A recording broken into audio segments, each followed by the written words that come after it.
नमस्कार साथियों, मैं रितेश आप लोग को अपने YouTube चैनल पीसीएस सॉल्यूशन 360 पर स्वागत करता हूं। दोस्तों, आज हम लोग 71 बीपीएससी पीटी के 2025 में जो होने वाला है 13 सितंबर को, उसके लिए एडिटोरिया का हम लोग फुल लेंथ टेस्ट दूसरा हम लोग पढ़ने वाले हैं। तो आइए हम लोग इस सेट को भी कर लें जल्दी जल्दी। तो पहला क्वेश्चन आप लोग को बताना है कि सत्यमेव जयते किस उपनिषद से लिया गया है। सत्यमेव जयते किस उपनिषद से लिया गया है? तब वो लिया गया है मुंडकोपनिषद से। सत्यमेव जयते किस उपनिषद से लिया गया है? मुंडकोपनिषद से। सत्यमेव जयते का मतलब होता है सत्य ही विजयी होता है। ठीक है, मुंडकोपनिषद। अगला प्रश्न देख लीजिए। अगला प्रश्न कह रहा है कि किस बौद्ध संगीति में बौद्ध धर्म दो संप्रदायों में विभाजित हुआ?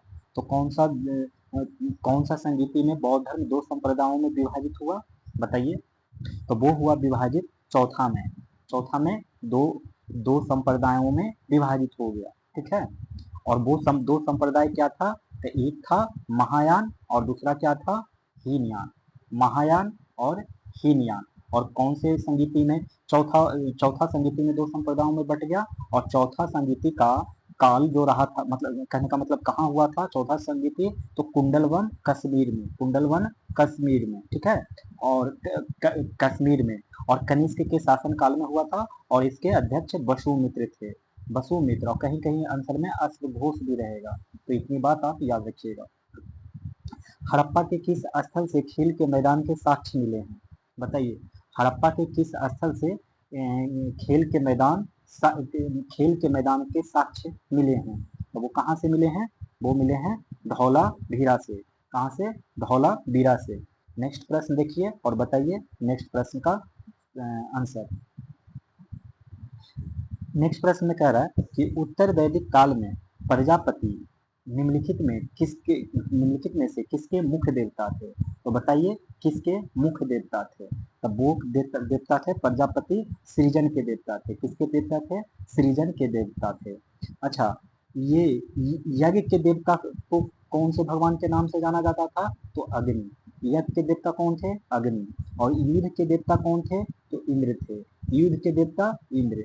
और जल के देवता कौन थे? तो वरुण। आप लोग इसको याद रखिएगा। और सृजन के देवता अभी पता ही चल गया कि प्रजापति थे। ठीक है, गुप्त काल में सर्वाधिक अभिलेख किस शासक के मिलते हैं? तो बताइए किस शासक के सबसे अधिक सर्वाधिक अभिलेख मिलते हैं? तो वो मिलते हैं कुमारगुप्त प्रथम के। किनके मिलते हैं? कुमारगुप्त प्रथम के। निष्काम कर्म का सिद्धांत सर्वप्रथम किस उपनिषद में प्रतिपादित किया गया था? तब वो प्रतिपादित किया गया था ईशोपनिषद में। निष्काम कर्म का सिद्धांत सर्वप्रथम किस उपनिषद में प्रतिपादित किया गया था? तो वो किया गया था ईशोपनिषद में। ठीक है, ईशोपनिषद में। अच्छा, अब देखिए ये जो कठोपनिषद है इसमें किस चीज पर केंद्र में रख के ये लिखा गया था, प्रतिपादित किया गया था? तो इसमें कठोपनिषद में नचिकेता और यम के बीच आत्मा, मृत्यु और अमरता पर संवाद हुआ था। माने यम और नचिकेता के बीच में संवाद हुआ था। किस किस चीज के लिए संवाद हुआ था? तो आत्मा, मृत्यु और अमरता, जो नहीं मरने वाला है। और मुंडकोपनिषद किसका था? तो इसमें आप याद रखिएगा यम नचिकेता, यम और नचिकेता का संवाद याद रखिएगा, हुआ था आत्मा, मृत्यु और अमरता पर। और मुंडकोपनिषद में याद रखिएगा कि उच्चतर ज्ञान और ब्रह्मा पर चर्चा किया गया है। मानो उच्चतर ज्ञान के बारे में कहाँ चर्चा किया गया? मुंडकोपनिषद को आधार, मुंडकोपनिषद का जब प्रतिपादित किया जा रहा था तो आधार माना गया उच्चतर ज्ञान और ब्रह्मा पर चर्चा किया गया है इसमें। और छंदोग्य में क्या हुआ था? किस पे आधारित था? तो उपनिषद ध्यान, ओम और तत्व मसी दर्शन का अन्वेषण करता है। ठीक है, अगला प्रश्न हम लोग देखते हैं 7 नंबर। मुगल काल में बताना है आप लोग को कि मुहतसिब कौन था? तब वो था आचरण अधिकारी। मुगल काल में मुहतसिब कौन था? आचरण अधिकारी था। अमुक्त माल्याद किस प्रसिद्ध शासक द्वारा लिखी गई थी? तो किस प्रसिद्ध शासक के द्वारा लिखी गई थी? तब वो लिखा गया था कृष्णदेव राय के द्वारा। और ये विजयनगर साम्राज्य के सबसे प्रसिद्ध शासक थे कृष्णदेवराय। ठीक है। और अच्छा एक चीज और बताइए कि जो अमुक्त माल्याद है इसका अर्थ क्या है? तो इसका अर्थ होता है पहनने वाली माला, देने वाला, पहनने वाली माला देने वाला, इसका अर्थ होता है। अगला प्रश्न अच्छा है, ये और कुछ जानना है इस पुस्तक के बारे में? तो इस पुस्तक में है क्या? इस पुस्तक में है कि राजनीतिक और प्रशासनिक मार्गदर्शिका भी है जो अच्छे राजत्व, कल्याण और धर्म के आदर्शों पर प्रकाश डालती है। अगला प्रश्न देख लीजिए कि निम्नलिखित में से किस संत को कृष्ण और विष्णु का अवतार माना जाता है?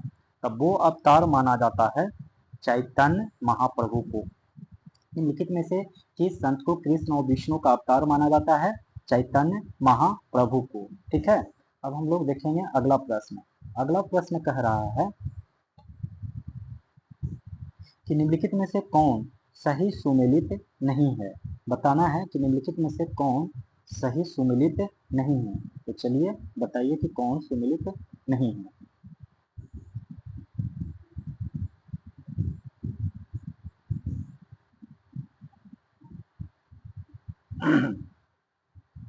देख लीजिए कौन सुमेलित नहीं हो सकता है, बताना है आप लोग को।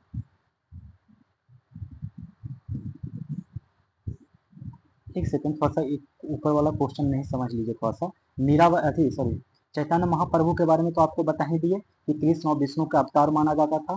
मीराबाई के बारे में जानते ही होंगे कि कृष्ण की बहुत बड़ी भक्त हुआ करती थी और स्वयं को अवतार नहीं मानती थी। कृष्ण की ये भक्त हुआ करती थी पर ये कभी नहीं कही कि हम ही कृष्ण के अवतार हैं, मीराबाई के बारे में। और दादू दयाल राजस्थान के भक्ति संत हुआ करते थे और ये निर्गुण निर्गुण धारा के भक्ति संत थे। कौन से धारा के? निर्गुण धारा के थे। और निर्गुण का मतलब होता है निराकार भगवान, मतलब निर्गुण भक्ति में हुआ निराकार भगवान। और ज्ञानेश्वर, संत ज्ञानेश्वर के बारे में जान लीजिए। ये दादू दयाल जहाँ राजस्थान के थे वहीं मराठी संत हुआ करते थे ज्ञानेश्वर। और ज्ञानेश्वर नाम से भगवत गीता पर टीका भी लिखा था। दैवीय अवतार के रूप में नहीं देखा जाता है इनको। अब देख लेते हैं अगला प्रश्न। निम्नलिखित में कौन सुमेलित नहीं है? बताना कि कौन सुमेलित नहीं है। तो कौन सुमेलित नहीं है? तो देख लीजिए अकबर द्वारा जजिया कर का उन्मूलन 1560 ईस्वी में, सॉरी 1564 ईस्वी में। तो ये वाला क्या है? सही है। और तो अब पूछा जाए कि अकबर द्वारा जजिया का उन्मूलन कर कर कब किया गया? तो बताइएगा 1564 ईस्वी में। दीने इलाही 1582 ईस्वी में। तो ये भी सही है। दीने इलाही कब कब किया गया, कब आया था? तो 1582 में। और मजहरनामा 1578 में नहीं बल्कि 1579 में। कब हुआ था? 1579 में मजहरनामा। और तीर्थ यात्रा कर का उन्मूलन 1563 में। तीर्थ यात्रा का कर का उन्मूलन कब हुआ था? तो 1563 ईस्वी में। 11 का क्वेश्चन देख लीजिए। करा दिल्ली सल्तनत के किस शासक ने शुद्ध अरबी सिक्के जारी किए? तो वो किन्होंने जारी किया? तो इल्तुतमिश ने। इन्होंने 2 मुख सिक्का जारी किया था। इन्होंने कितना मुख सिक्का जारी किया? तो 2। एक था चांदी का टंका। क्या था? चांदी का टंका। और दूसरा था तांबे का जीतल टंका। दूसरा क्या था? तांबे का जीतल। तांबे का जीतल आप लोग याद रखिएगा। ठीक है। और चांदी का टंका का जो वजन हुआ करता था वो 175 ग्रेन या इसी को कह सकते हैं 10.5 ग्राम हुआ करता था। 175 ग्रेन या 10.5 gram. Dadabhai Naoroji British House of Commons के लिए चुने गए वो पहले भारतीय थे। उन्होंने किस पार्टी के टिकट से चुनाव जीता था? तो लिबरल पार्टी के तरफ से चुनाव लड़ा था। और 1892 में उनको चुना गया था। कब? 1892 में। अगला प्रश्न हम लोग देखेंगे। अगला प्रश्न कह रहा है 13 नंबर में कि सुभाष चंद्र बोस ने आजाद हिंद फौज के साथ मिलकर सिंगापुर में स्वतंत्र भारत की अंतरिम सरकार कब बनाई? तब वो बनाई 21 अक्टूबर 1943। कब बनाई? 21 अक्टूबर 1943 को। ठीक है। और ये कहाँ पे बनाई? सिंगापुर में बनाई। ठीक है। इसके राष्ट्राध्यक्ष कौन थे? नेताजी। और इसको राजधानी इन्होंने पोर्ट ब्लेयर जो कि अंडमान निकोबार पे है उसको घोषित किया। और पोर्ट ब्लेयर, ठीक है, पोर्ट ब्लेयर। और इसका मुद्रा क्या था? तो आजाद हिंद मुद्रा का प्रतीकात्मक रूप से शुरू किया गया था। और इसको मान्यता भी किसी ने दिया था क्या? तो हाँ दिया था। जापान ने दिया, जर्मनी ने दिया, इटली ने दिया, बर्मा ने दिया। ठीक है, अब 14 का बी, 14 का सॉरी आंसर बी होगा। द इंडिपेंडेंट, मोतीलाल नेहरू ने समाचार पत्र को निकाला था। किन्होंने? मोतीलाल नेहरू ने। कांग्रेस की कार्य समिति ने भारत के विभाजन का प्रस्ताव कब पारित किया? तो 14 जून 1947। कांग्रेस की कार्य समिति ने भारत के विभाजन का प्रस्ताव कब पारित किया? 14 जून 1947। भारत सरकार अधिनियम 1919 की मुख्य विशेषताएं निम्नलिखित में से कौन सी है? तो बताइए कौन सी है?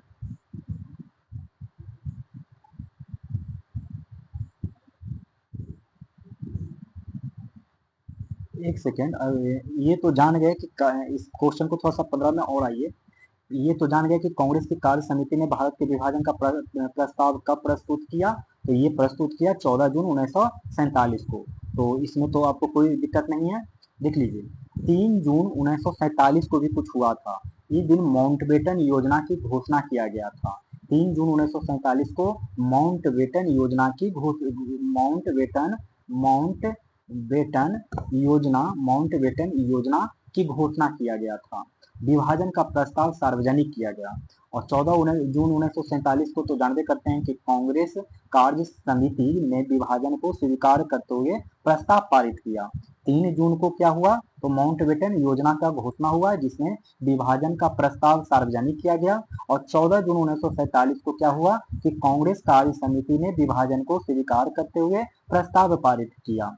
और 18 जुलाई, ये 19 जुलाई नहीं होगा बल्कि 18 जुलाई, याद रखिए। 18 जुलाई 1947 को क्या हुआ कि भारतीय स्वतंत्रता अधिनियम 1947 आया। भारतीय स्वतंत्रता अधिनियम 1947 आया। क्या आया? भारतीय स्वतंत्रता अधिनियम 1947 आया। और 15 अगस्त 1947 को भारत और पाकिस्तान को स्वतंत्रता प्राप्त हो गई। ठीक है, तो यही आप लोग क्या करिएगा, याद रखिएगा। अब हम लोग बढ़ते हैं 16 के क्वेश्चन में। भारत सरकार अधिनियम 1919 की मुख्य विशेषताएं निम्नलिखित में से कौन सी है? तो देख लीजिए, भारत सरकार अधिनियम 1919 की मुख्य विशेषताएं निम्नलिखित में से कौन सी है? तो पहला पॉइंट कह रहा है कि केंद्र द्वारा प्रांतों को विधायी शक्ति का हस्तांतरण। सही है कि केंद्र द्वारा प्रांतों को विधायी शक्ति का हस्तांतरण किया गया। और दूसरा में कह रहा है कि प्रांतों के कार्यकारी सरकार में द्वैध शासन की व्यवस्था। ये भी पॉइंट सही है कि प्रांतों की कार्यकारी सरकार में द्वैध शासन की व्यवस्था किया गया था। इसके तहत पहली बार केंद्रीय बजट को राज्य बजट से अलग किया गया। तो ये भी सही है, इसमें केंद्रीय बजट को आम बजट से अलग किया गया। ठीक है, तो अगला क्वेश्चन हम लोग देखेंगे 17 नंबर का। 17 नंबर में क्वेश्चन में कह रहा है कि निम्नलिखित लड़ाइयों को कालानुक्रम में व्यवस्थित कीजिए। तो देखिए, बांडीवास का युद्ध की लड़ाई जो हुआ था वो 1760 में हुआ था। कब हुआ? 1760 में। प्रथम कर्नाटक युद्ध हुआ था 1746 से 48 के बीच में। और बेदरा का लड़ाई हुआ था 1759 में।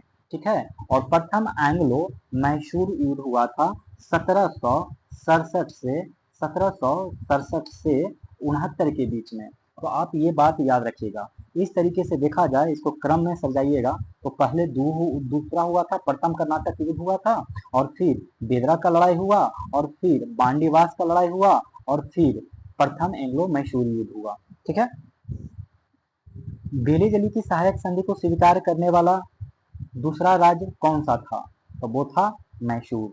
बेलीजली की सहायक संधि को स्वीकार करने वाला दूसरा राज्य कौन था? मैसूर। अब यहाँ फिर से मिलान करने का रहा। तो देखिए, इसको मिलान करिए। मिलान करने के बाद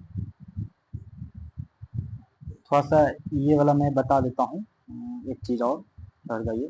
4 को कम से कम तो याद करिएगा ना इसमें, कि सबसे पहले हैदराबाद को, यानी हैदराबाद को निजाम को 1798 में स्वीकार किया सहायक संधि। फिर 1799 में मैसूर ने स्वीकार किया, और फिर अवध ने 1801 में, और मराठा ने 1803 में सहायक संधि स्वीकार किया। तो सबसे पहले कौन? हैदराबाद, फिर कौन? मैसूर, और फिर कौन? अवध। है, मैं और मराठा। ठीक है, इस तरीके से आप लोग याद रखिएगा। यहाँ पर मिलान करने कह रहा है 19 नंबर में, तो चलिए हम लोग मिलान करते हैं। और मिलान करेंगे तो पाएंगे कि अभिनव भारत को का गठन वीडी सावरकर ने किया था और अखिल भारतीय ट्रेड यूनियन कांग्रेस यानी एटक एटक का स्थापना एम एन जोशी ने किया था और हिंदुस्तान सोशलिस्ट रिपब्लिक एसोसिएशन मतलब HSRA का गठन स्थापना चंद्रशेखर आजाद ने किया था। इन्होंने चंद्रशेखर आजाद ने और नौजवान भारत सभा का भगत सिंह ने। तो याद रख लीजिए अभिनव भारत का स्थापना कौन किया तो VD Savarkar. Akhil Bharatiya trade union Congress का स्थापना कौन किया तो वो कौन किया एम एन जोशी।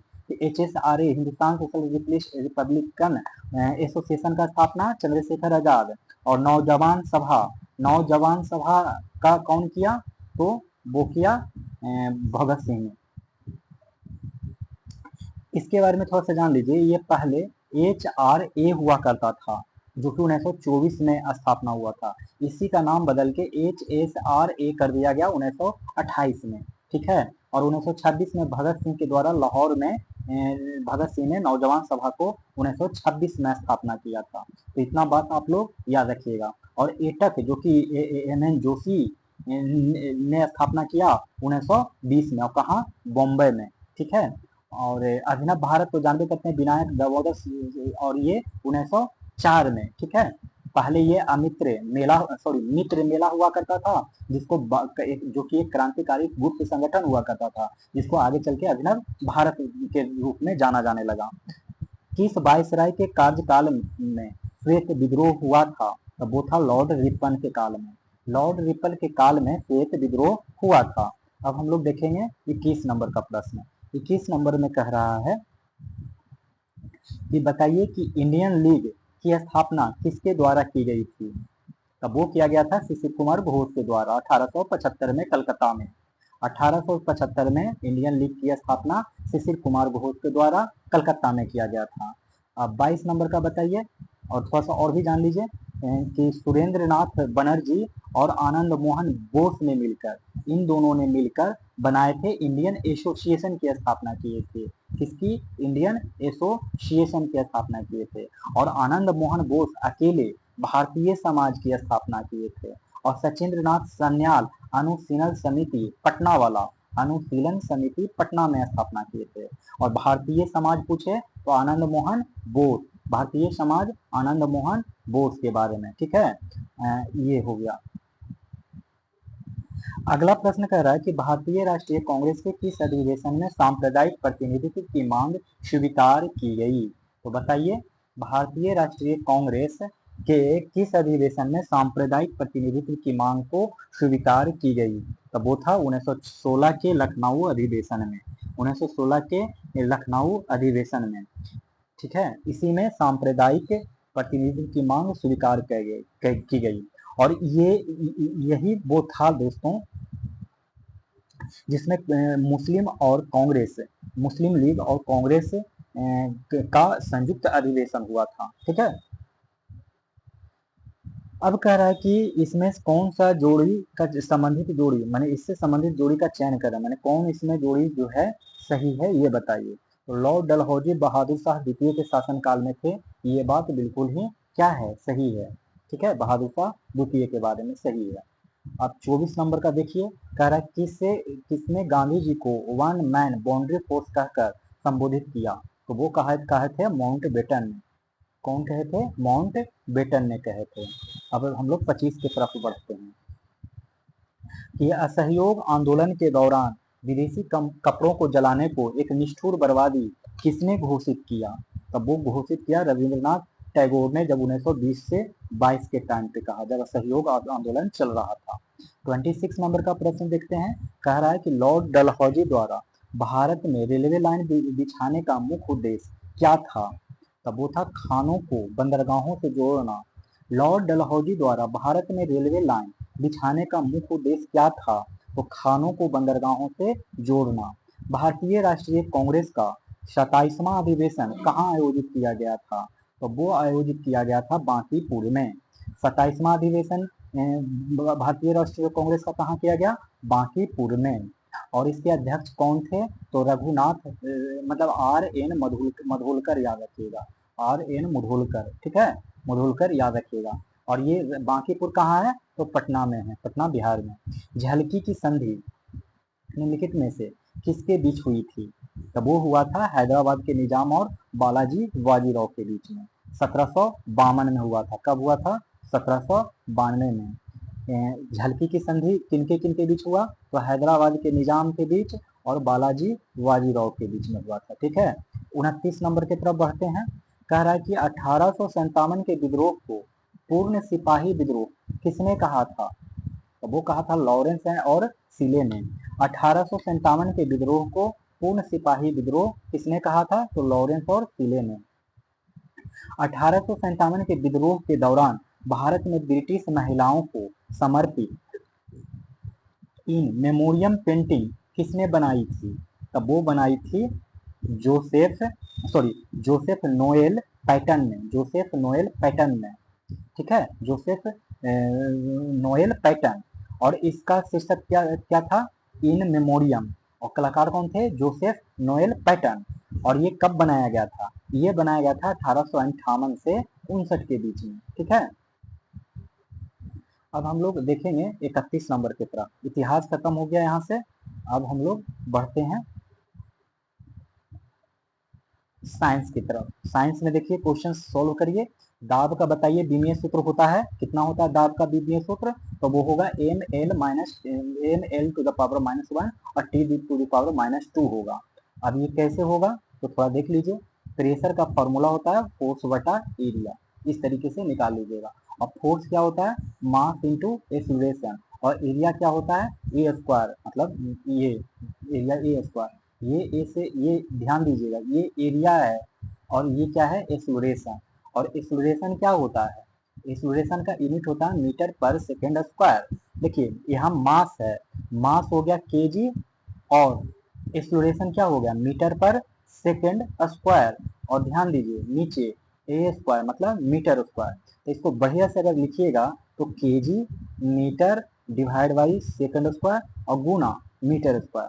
तो ये वाला कट गया, बच गया ये इतना। तो जो बच गया है अभी फिलहाल लिखिए केजी, और बच गया है मीटर, और बच गया है सेकंड स्क्वायर। तो केजी, केजी को डायमेंशन में एम बोला जाता है, कैपिटल एम। और ये है लेंथ मीटर, तो एल को ये नीचे है तो इसको लिखेंगे L-1। आइए सेकंड स्क्वायर है यानी टाइम, इसको लिखेंगे T-2, इसलिए ये आंसर हो गया। तो आप लोग ऐसे निकालिएगा। वह दर्पण जो हमेशा वास्तविक वस्तु का सीधा प्रतिबिंब बनाता है वह है, तो वह कौन सा है, तो वह है समतल और उत्तल। ध्वनि की एक महत्वपूर्ण विशेषता तारतम्य यानी पिच है, जो इस पर निर्भर करता है, किस पर निर्भर करता है, आवृत्ति पर। किस पे निर्भर करता है, आवृत्ति पे। ध्वनि की एक महत्वपूर्ण विशेषता जो तारतम्य पिच है, जो इस पर निर्भर करता है, आवृत्ति पर। 34 नंबर, प्रिज्म से गुजरने पर प्रकाश का कौन सा रंग सबसे अधिक अपरिवर्तित होता है, तब वो होता है बैंगनी। क्यों, क्योंकि आप इसको से याद रखिएगा, बैंगनी, बैनी आ पिनाला, बैनी बैनी बैनी हाफ, इसको इंग्लिश में याद रख लीजिए, ज्यादा बढ़िया से होगा, विव जियोर करके, विव जियोर, ठीक है, इससे समझ में आ जाएगा। क्या क्वेश्चन पूछ रहा है कि सबसे अधिक अपरिवर्तित, परिवर्तित नहीं पूछ रहा है, अपरिवर्तित माने कौन परिवर्तित नहीं कर सकता है, तो इसको उल्टा कर दीजिए कि कौन ज्यादा परिवर्तित हो सकता है। तो कौन परिवर्तित ज्यादा हो सकता है, तो ऐसे, ठीक है, माने रेड ज्यादा परिवर्तित कर सकता है। तो अब उल्टा कर दीजिए, भी यानी बैंगनी, ठीक है, वायलेट यानी बैंगनी। पदार्थ का परमाणु सिद्धांत सर्वप्रथम किसने दिया, तो जॉन डाल्टन ने दिया, जॉन डाल्टन ने। परमाणु का सिद्धांत किसने दिया, तो जॉन डाल्टन ने दिया। अगला प्रश्न हम लोग देखेंगे। अगला प्रश्न कह रहा है कि निम्नलिखित में से किस स्थान पर गुरुत्वाकर्षण बल सबसे अधिक होता है, तो ध्रुव पर सबसे अधिक होता है, ठीक है, ध्रुव पर सबसे अधिक होता है। देखिए ध्रुव पर जो गुरुत्वाकर्षण को मापा गया है वो है 9.832 मीटर पर सेकेंड, और भूमध्य रेखा पर माना गया है, नापा गया है 9.780 मीटर पर सेकेंड स्क्वायर। अब यही रीजन है कि ध्रुव पर वस्तुओं का भार भूमध्य रेखा की तुलना में अधिक होता है और ध्रुवों पर गुरुत्वाकर्षण भी अधिक हो जाएगा। बाकी तो आप समझ ही रहे हैं। चलिए अगला प्रश्न है, हम लोग देखते हैं 37 की तरफ बढ़ते हैं। यदि 100 वाट का बल्ब 10 घंटे तक जलाया जाए जाए तो कितनी यूनिट विद्युत ऊर्जा खर्च होगा। जैसे यूनिट वाला पूछे तो जितना डेटा दिया रहेगा, जैसे 100 दिया हुआ है, इसको गुना कर दीजिए 10 से, मतलब बाकी जो दिया गया है गुना कर दीजिए और 1000 से भागा दे दीजिए। एक सुना से एक सुना, एक सुना से एक सुना कटेगा और टोटल आंसर आया ओवान, और यही ओवान यूनिट कहलाएगा। तो जब भी ऐसा प्रश्न है तो ऐसे बना देना है।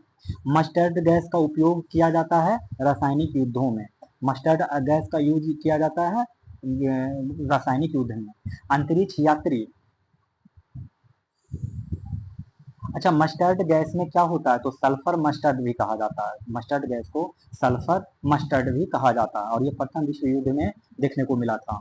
अंतरिक्ष यात्री अंतरिक्ष में सीधे खड़े नहीं हो सकते, इसका मुख्य कारण है गुरुत्वाकर्षण वहां पे अनुपस्थित होता है। गुरुत्वाकर्षण वो अनुपस्थित होता है। प्रेरकत्व की इकाई क्या है, तो प्रेरकत्व की इकाई हेनरी है।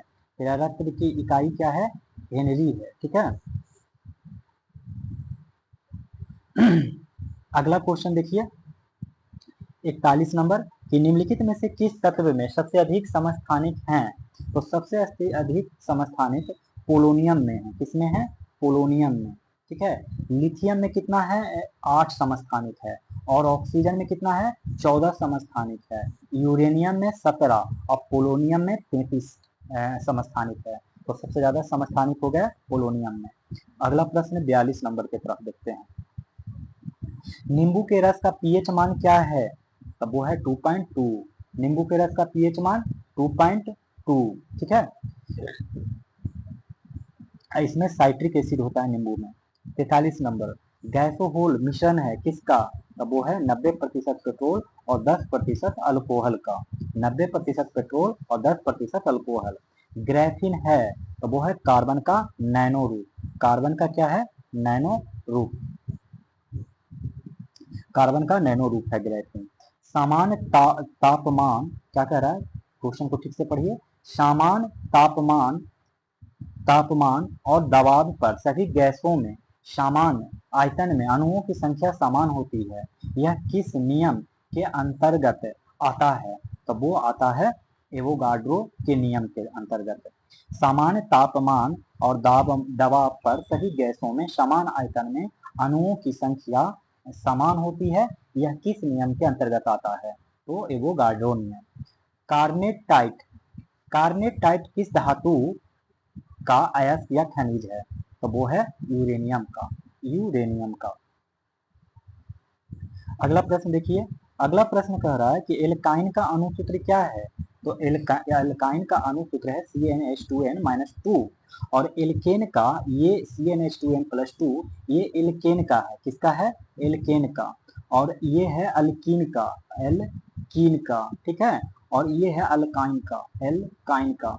ये याद रखिएगा। यहाँ से एक बात और याद रखिए कि इसमें कार्बन कार्बन सिंगल बॉन्ड होता है, इसमें कार्बन कार्बन डबल बॉन्ड होता है और इसमें कार्बन कार्बन ट्रिपल बॉन्ड होता है। तो ये तीनों पॉइंट याद रखिएगा। आभूषणों को धोने या साफ करने के लिए निम्नलिखित में से किस मिश्रण का उपयोग किया जाता है, तो हाइड्रोक्लोरिक एक्वा रिजिया का। और एक्वा रिजिया किससे बनता है, तो ये बनता है नाइट्रिक एसिड। नाइट्रिक एसिड का मतलब HNO3 और बनता है HCl का, जिसमें HCl हाइड्रोक्लोरिक एसिड जिसमें इसका 3 मात्रा होता है और इसका 1 मात्रा, मतलब 3:1 के तहत ये HCl का है और ये HNO3 का है। इतना मिला दीजिएगा तो एक्वा रिजिया बन जाएगा।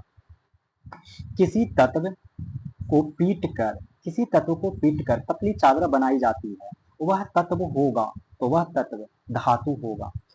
किसी तत्व को पीटकर पतली चादर बनाई जाती है, वह तत्व होगा धातु।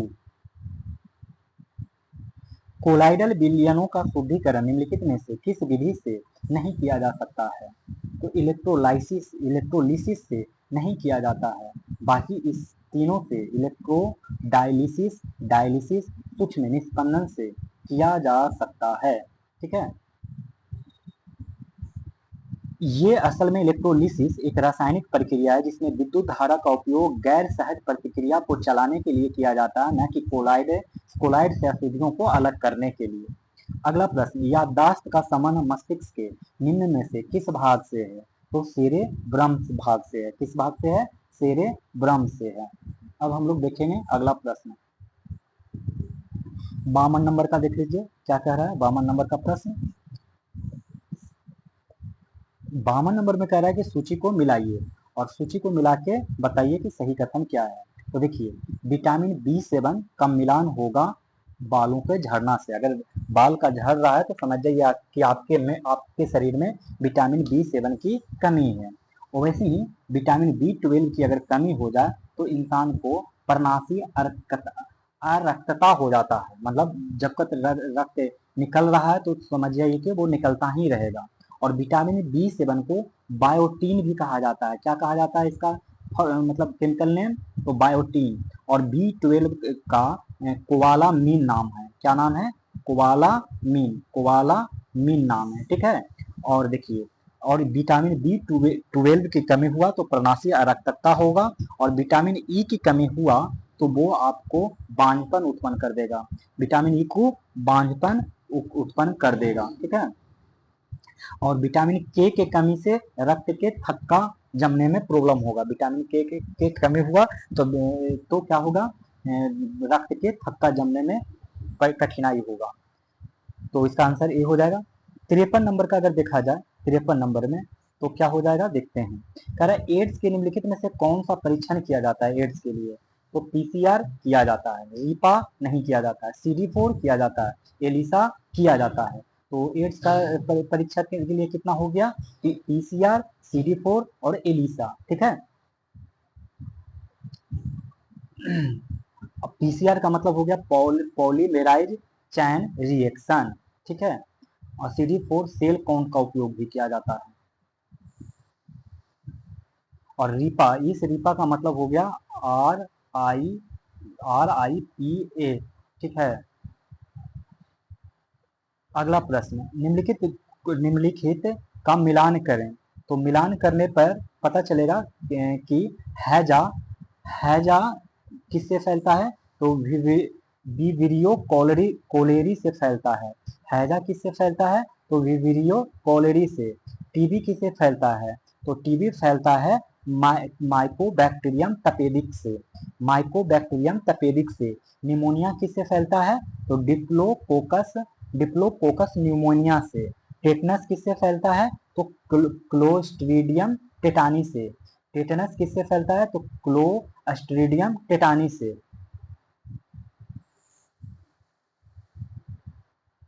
55 का नंबर का क्वेश्चन देख लीजिए। निम्नलिखित में से कौन कौन मोनोसैकेराइड कार्बोहाइड्रेट नहीं है? तो बताइए कि कौन मोनोसैकेराइड कार्बोहाइड्रेट नहीं है? तो सुक्रोज मोनोसैकेराइड नहीं है। ठीक है। बाकी ये सारा ग्लूकोज, फ्रक्टोज, गैलेक्टोज ये मोनोसैकेराइड हैं। ठीक है। ग्लूकोज, फ्रक्टोज, गैलेक्टोज क्या है? मोनोसैकेराइड, जिसमें कार्बोहाइड्रेट का सरल रूप है और इनमें एक ही चीनी इकाई होती है। सुक्रोज एक डाइसेकेराइड है। सुक्रोज कैसा है? तो डाइसेकेराइड है। ठीक है। और ये सुक्रोज बनता किससे है? तो ग्लूकोज और फ्रुक्टोज से। ये सुक्रोज बनता है ग्लूकोज और फ्रुक्टोज से। निम्नलिखित में से कौन कौन सा एक नाइट्रोजन स्थिरीकरण करने वाला जीव नहीं है? तो निम्नलिखित में से कौन सा एक नाइट्रोजन स्थिरीकरण करने वाला जीव नहीं है? तो वो है माइकोराइजा। माइकोराइजा। देखिए, नो स्टॉक जो है ये नाइट्रोजन फिक्सिंग साइनोबैक्टीरियम है। देखिए, ये जो नो स्टोक एनाबिना और एजोवैक्टर, नो स्टोक एनाबेना एजोवैक्टर, ये सारे के सारे नाइट्रोजन फिक्सिंग साइनोबैक्टीरिया है। नाइट्रोजन फिक्सिंग साइनोबैक्टीरिया है। और माइकोराइजा गैर नाइट्रोजन फिक्सिंग फंगल सहजीवन है। आर्कियोप्रेटिक्स आर्कियोप्रेटिक्स निम्नलिखित में से किसके बीच का एक संक्रमणकालीन रूप था? तब वो था सरीसृप और पक्षी। सरीसृप और पक्षी का आर्कियोप्रेटिक्स किसके बीच का संक्रमणकालीन रूप था? तो सरीसृप और पक्षी। निम्नलिखित में से कौन सा वनस्पति पादप जगत का सबसे बड़ा समूह था? तब वो था फाइटा। क्या था? थैला फाइटा था। अगला प्रश्न देख लीजिए क्या कह रहा है कि निम्नलिखित में से कौन सा पादप कोशिका का सबसे बड़ा कोशिकांग है? तो वो है प्लास्टिड। निम्नलिखित में से कौन सा पादप कोशिका का सबसे बड़ा कोशिकांग है? तो वो है प्लास्टिड। 60 नंबर की तरफ चलिए। 60 नंबर में देखिए ये अब खत्म हो गया साइंस। अब साइंस खत्म होने के बाद पॉलिटी स्टार्ट हो गया। निम्नलिखित में से बताना है आप लोग को कि कौन सा मौलिक अधिकार केवल भारतीय नागरिकों को ही प्राप्त है? तो भारतीय नागरिकों को प्राप्त होने वाला कौन से अधिकार है, मूल अधिकार? तो बताइए। आर्टिकल 15 क्या है? तो हाँ बिल्कुल है। और 21 भी है। तो धर्म, नस्ल, जाति, लिंग या जन्म स्थान के आधार पर भेदभाव पर निषेध करता है, जो कि केवल भारतीय नागरिक को ही प्राप्त है। तो अनुच्छेद 15 में से कौन सा इसका आर्टिकल है? इसमें क्या कहता है? तो कहता है कि धर्म, नस्ल, जाति, लिंग या जन्म स्थान के आधार पर भेदभाव पर निषेध। और अनुच्छेद कहता है कि सार्वजनिक रोजगार के मामलों में अवसर की समानता। और अनुच्छेद 19 कहता है भाषण, सभा, आंदोलन आदि के स्वतंत्रता से संबंधित कुछ अधिकार दिए गए हैं।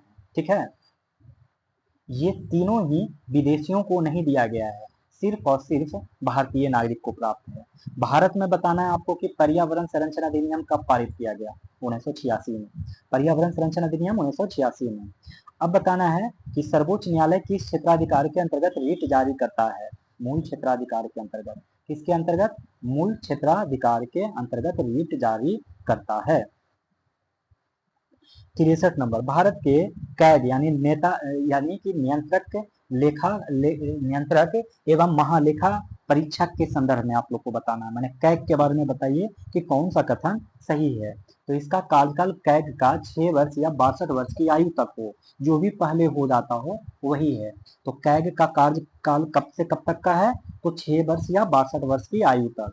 राष्ट्रपति की इच्छा पर्यंत पद पर बना रहता है। तो ये भी बात क्या है? सही है कि कैग महोदय जो हैं वो राष्ट्रपति की इच्छा पर्यंत पद पर बना रहता है।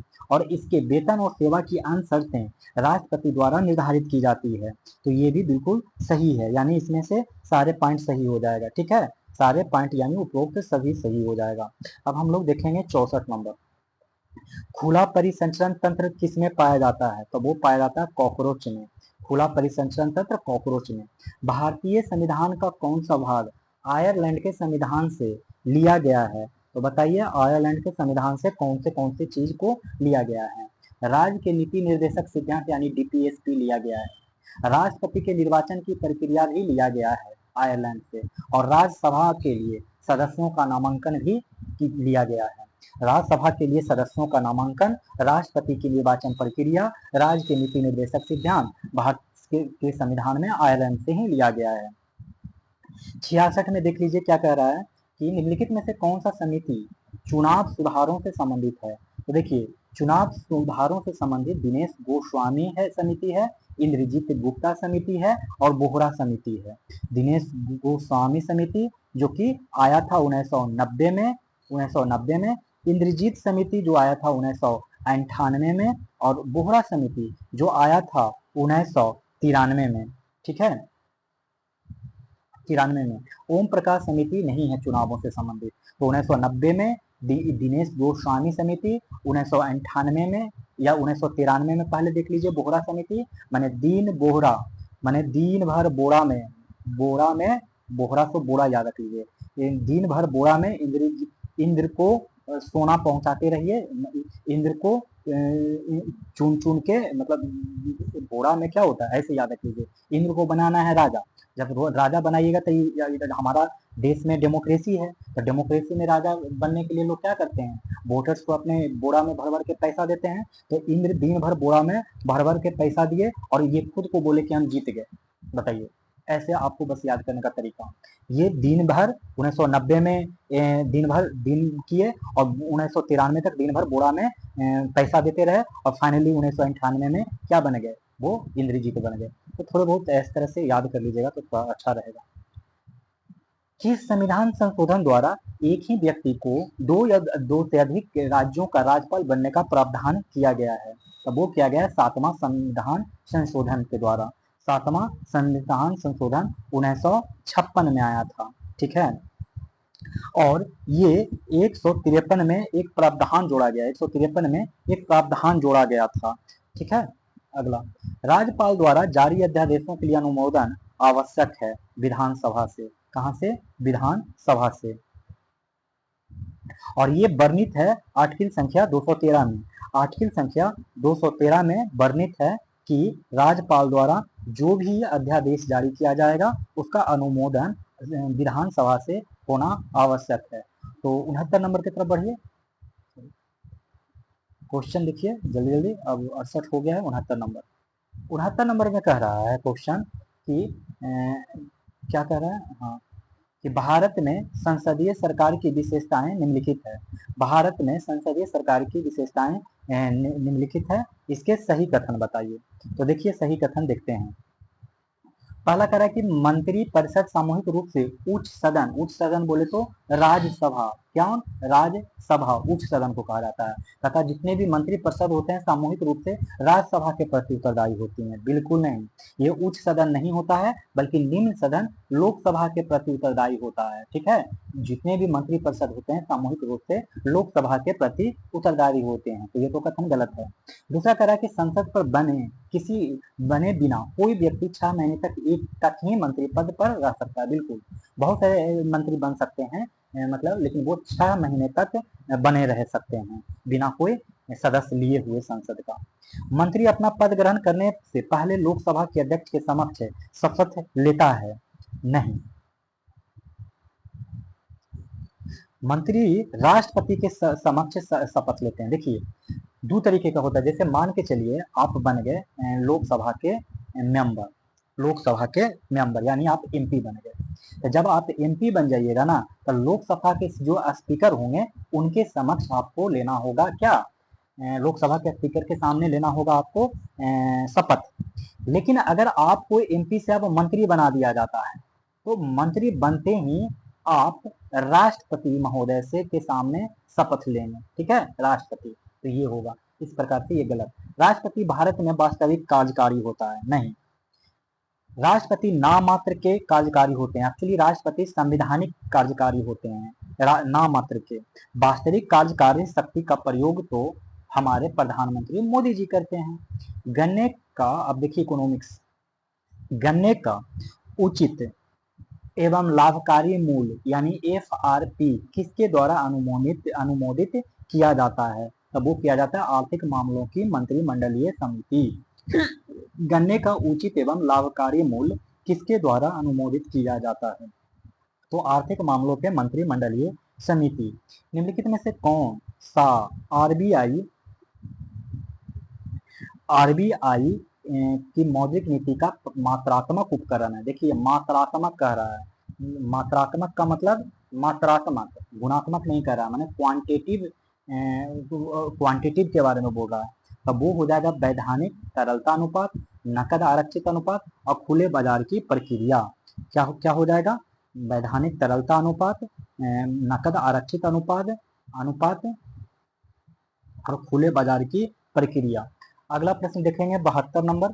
72 नंबर में कह रहा है कि किसी सार्वजनिक पद को अवैध अतिक्रमण से बचाने के लिए कौन सी रीत जारी की जाती है? तो वो है अधिकार परीक्षा। कौन सा रीत? अधिकार परीक्षा। अधिकार परीक्षा। 73, भारत में मुद्रास्फीति के आकलन का सबसे लोकप्रिय माप क्या है? तो वो है कंज्यूमर प्राइस इंडेक्स। भारत में मुद्रास्फीति का आकलन का सबसे लोकप्रिय माप क्या है? तो सीपीआई यानी कंज्यूमर प्राइस इंडेक्स। 74 नंबर का देखिए प्रश्न क्या कह रहा है। 74 में कह रहा है कि निम्नलिखित में से कौन सा प्रत्यक्ष कर है? तो देख लीजिए कौन सा प्रत्यक्ष कर है। तो व्यक्तिगत कर प्रत्यक्ष कर हुआ, निगम कर भी प्रत्यक्ष कर हुआ, लेकिन सीमा शुल्क और सेवा कर यानी सर्विस टैक्स ये सब अप्रत्यक्ष कर के अंतर्गत आता है। आर एन मल्होत्रा समिति किससे संबंधित है? तो ये आर एन मल्होत्रा समिति बीमा क्षेत्र से है। आर एन मल्होत्रा समिति बीमा क्षेत्र से है। और 76 नंबर का प्रश्न देखिए कि वेतन निधि सिद्धांत किसके द्वारा प्रतिपादित किया गया था? तब वो जे एस मिल के द्वारा। किनके द्वारा प्रतिपादित किया गया था? जे एस मिल के द्वारा। हम लोग देखेंगे 77 नंबर का प्रश्न। 77 में कहा जा रहा है क्वेश्चन कि भारतीय रिजर्व बैंक द्वारा बैंक दर में वृद्धि का क्या प्रभाव होगा? जब भारतीय रिजर्व बैंक द्वारा बैंक दर यानी बैंक रेट में वृद्धि किया जाएगा तो प्रभाव क्या होगा? तो सबसे पहला तो प्रभाव यही होगा कि मुद्रा आपूर्ति या तरलता में कमी आ जाएगी, और दूसरा प्रभाव होगा कि बैंकों की साख सृजन क्षमता में कमी आएगी, लेकिन ये दोनों नहीं होगा। ठीक है, निम्नलिखित में से उत्पादन के चार प्रमुख कारक कौन से हैं? तो उत्पादन के चार प्रमुख कारण भूमि मतलब लैंड, श्रम मतलब लेबर, पूंजी मतलब कैपिटल, उद्यमिता मतलब इंटरप्रेन्योरशिप, डबल एल सी ई हो जाएगा, या तो ऐसे याद रख लीजिए, डबल एल ई सी। ठीक है, याद रख लीजिए।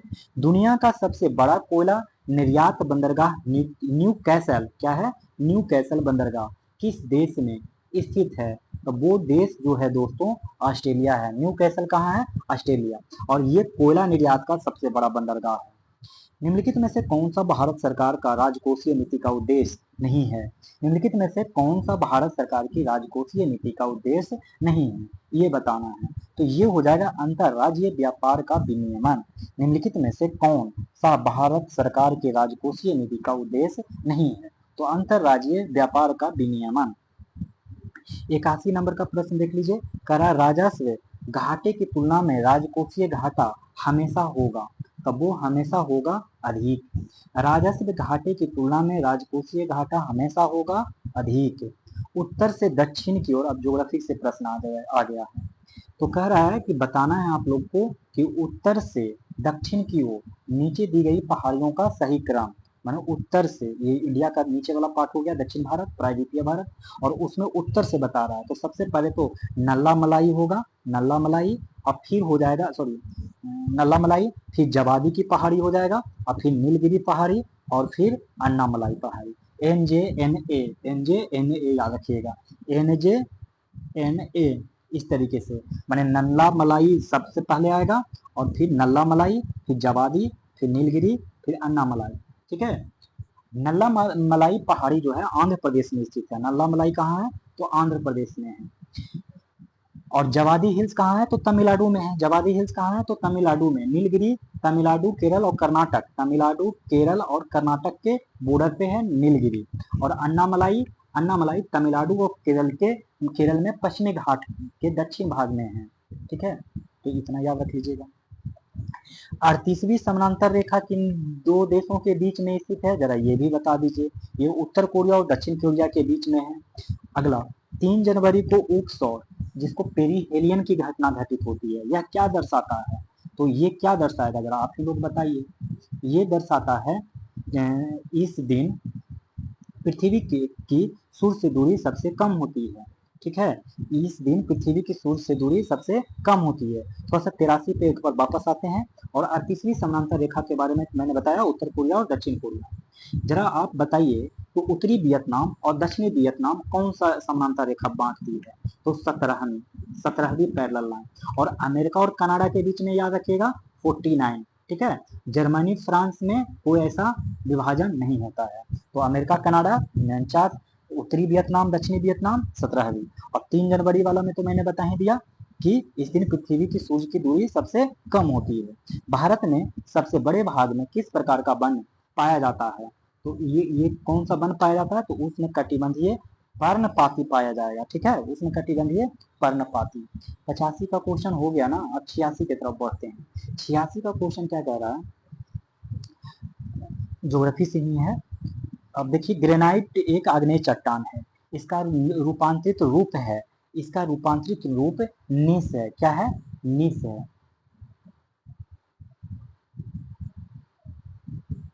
नदियों की वह विसर्प वाहिका जो गोखुर झील के रूप में पाई जाती है, वो चौर कहलाती है। क्या कहलाती है?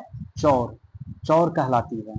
अगला, निम्नलिखित में से कौन सी खानाबदोश जनजाति नहीं है? तो बताइए, खानाबदोश जनजाति कौन नहीं है? लेपचा खानाबदोश जनजाति नहीं है। ठीक है, ये कोसैक जो देख रहे हैं वो यूक्रेन और दक्षिणी रूस में मिलता है। कहाँ? यूक्रेन और दक्षिणी रूस में मिलता है।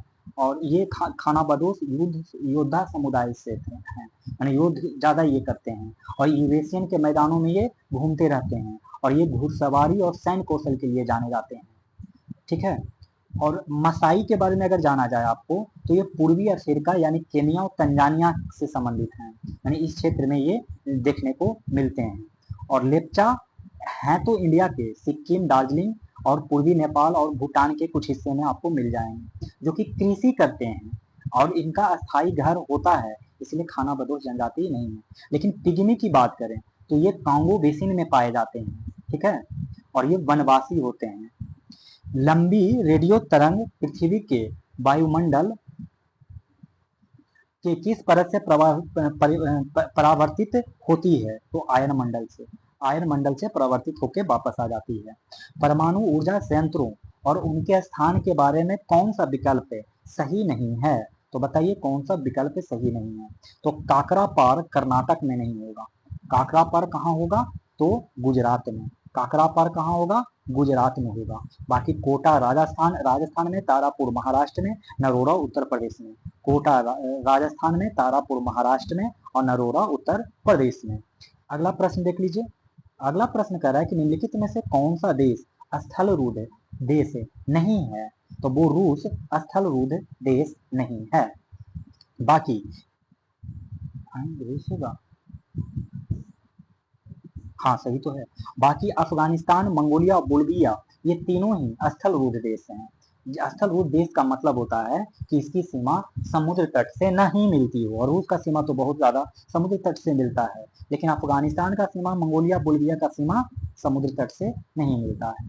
92 का देख लीजिए, इसमें मिलान करने कह रहा है, तो आइए चलिए मिलान करते हैं। कैंटरबेरी पाया जाता है न्यूजीलैंड में, कैंटरबेरी घास का मैदान न्यूजीलैंड में पाया जाता है। और पुस्ता, जिसको पुस्ता भी कहा जाता है, ये पाया जाता है हंगरी में। कहाँ पाया जाता है, हंगरी में। और बेल्ड कहाँ पाया जाता है, दक्षिण अफ्रीका में। पंपास अर्जेंटीना में। पंपास कहाँ पाया जाता है, अर्जेंटीना में। पर्ल ऑफ साइबेरिया किस झील को कहा जाता है, तो बैकाल झील को। बैकाल झील को क्या कहा जाता है, पर्ल ऑफ साइबेरिया। पूर्वी बिहार को प्रभावित करने वाले नॉर्वेस्टर की उत्पत्ति कहाँ होती है, बंगाल की खाड़ी में। भारत की वैसी नदी जो हिमालय के सभी श्रृंखला को काटती है, तब वो कौन सी नदी है जो भारत के, जो हिमालय के सारी श्रृंखला को काटती है, तब वो एक ही है, सतलज। सतलज। अगला प्रश्न देख लेते हैं। कह रहा है कि बिहार में अब तक कितनी बार राष्ट्रपति शासन लगाया गया है, तो बताइए कितनी बार लगाया गया है, तो टोटल 8 बार। और ये कब कब लगाया गया था, तो 1968 में पहली बार लगाया गया, फिर 69 में लगा दिया गया, फिर 72 में लगा दिया गया, फिर 77 में लगा दिया गया, फिर 80 में भी लगा दिया गया, फिर 95 में लगा दिया गया, फिर 99 में लगा दिया गया, और लास्ट लगा था 2005 में। तो याद रख लीजिए 68, 69, 72, 77, 4 को हो गया। 68, 69, 72, 77, 80, 68, 69, 72, 77, 80, और फिर 95, 99, 2005, 95, 99, 2005। निम्नलिखित में से कौन कम अवधि तक बिहार के मुख्यमंत्री पद पर रहे, तो वो है सतीश प्रसाद सिन्हा। सिंह कौन रहे सबसे कम अवधि तक, तो सतीश प्रसाद सिंह। और ये 1968 में बने थे, 5 दिन के लिए। 28 फरवरी 1968 को बने, और 1 फरवरी 28 जनवरी को ये बने 1968 में, और 1 फरवरी को वो निपट लिए। इसकी तुलना में भोला पासवान शास्त्री का सबसे छोटा कार्यकाल 13 दिन का था।